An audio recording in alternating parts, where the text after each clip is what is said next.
particular one person has surrendered in Kodagara police station, Thrissur rural, in the morning, claiming that he has done it. His name is Dominic Martin. Kerala के कोच्चि में यहोवा witness ईसाई समुदाय के convention centre में हुए भीषण धमाकों में 2 महिलाओं की जान चली गई। इस धमाके में 50 से अधिक घायल बताए जा रहे हैं। इस बीच केरल पुलिस ने एक ऐसे शख्स को हिरासत में लिया जिसने रविवार सुबह हुए इन धमाकों की जिम्मेदारी लेने का दावा किया। अब आपके भी मन में सवाल होगा कि ये शख्स है कौन, जिसका नाम डोमिनिक मार्टिन है। इस शख्स ने पुलिस के सामने सरेंडर करने से पहले सोशल मीडिया प्लेटफॉर्म फेसबुक पर इन धमाकों की जिम्मेदारी लेते हुए एक वीडियो पोस्ट किया। मार्टिन का कहना है कि वे 16 साल से जिहोवा विटनेस समुदाय से जुड़े थे, लेकिन कभी इस बारे में गंभीर नहीं थे। मामले पर क्या बोले काला मसेरी केरल के एडीजीपी अजीत कुमार, इन्हें सुनिए। That's what I told you earlier also. Particular one person has surrendered in Kodagara police station, Thrissur rural, in the morning, claiming that he has done it. His name is Dominic Martin, and he claims that he belongs to the same group of Sabha. We are verifying. So, are you doing any psychiatric evaluation or anything like that to verify? It's hardly 3-4 hours. We are only in the preliminary job. Sir, have you examined the CCTV footages? Have you been able to discover them? We are looking into all aspects of this case. Okay, sir. The NIA teams have arrived. Is this going to be a coordinated investigation? So, madam, in any such instances, all the investigative agencies work together and try to find out the solution. Thank you. And what are what's the preliminary findings of NIA? Did they share that kind of investigation? It's not a case of deliberately fighting. It's a joint effort. We are investigating it.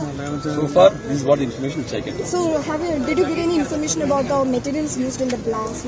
Is it IED? It's all part of investigation, madam. So, regarding the IED, actually, can you confirm that, sir? We are all investigating all these angles. Sir, the man who has surrendered himself, what has he said so far, and do you think there is any truth to what he said? We will verify it and we will inform you. So, where was this blast happen? Inside the hall. Inside hall, where? In the center part of the hall. बता दें कि Kerala ADGP Ajit Kumar ने बताया कि त्रिशूर ग्रामीण कोडाकरा police station में एक व्यक्ति ने आत्मसमर्पण करते हुए दावा किया कि ये काम उसने ही किया है। उसका नाम डोमिनिक मार्टिन है और उसका दावा है कि वे सभा के ही समूह का है। हम इसकी पुष्टि कर रहे हैं। हम इस मामले के सभी पहलुओं पर गौर कर रहे हैं।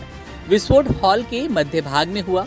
मार्टिन ने कहा, 6 साल पहले मैंने उनकी शिक्षाओं पर विचार किया और पाया कि ये देश विरोधी हैं। मैंने उनसे अपने तौर तरीके बदलने को कहा, लेकिन उन्होंने मेरी चेतावनियों को नजरअंदाज कर दिया। बहरहाल मामले की गंभीरता को देखते हुए पुलिस ने इस मामले में आईपीसी की धारा 307, 302, विस्फोट अधिनियम की धारा 3A और यूएपी की धारा 16(1) के तहत मामला दर्ज किया। वहीं दूसरी ओर मुख्यमंत्री पिनाराई विजयन ने मामले की जांच के लिए एडीजीपी अजीत कुमार के नेतृत्व में 21 सदस्यों की एक एसआईटी का गठन किया है। बता दें कि ये धमाका उस समय हुआ जब यहोवा विटनेस समुदाय के 3 दिवसीय कार्यक्रम के आखिर में प्रार्थना हो रही थी। केरल में इस समुदाय के प्रवक्ता टीए श्री कुमार ने बताया कि सुबह 9:40 पर चेयरमैन ने सभी को उनके साथ प्रार्थना गाने को कहा। इसके 3 मिनट बाद ये धमाका हुआ। श्री कुमार ने बताया कि बड़े से हॉल के बीचों बीच 2 धमाके हुए। वहां महिलाएं और बच्चे भी मौजूद थे। घायलों को तुरंत काला मसेरी अस्पताल और अन्य नजदीकी अस्पतालों में ले जाया गया। जब श्री कुमार से मार्टिन नाम के शख्स के दावों के बारे में पूछा गया तो उन्होंने कहा कि वे उन दावों को लेकर पड़ताल कर रहे हैं। लेकिन श्री कुमार ने स्पष्ट किया कि यहोवा विटनेस समुदाय किसी का भी पक्ष लेने में यकीन नहीं रखता। उन्होंने कहा कि हम निष्पक्ष हैं, किसी भी धार्मिक या राजनीतिक आंदोलन के साथ नहीं जुड़ते, न ही उनका समर्थन करते।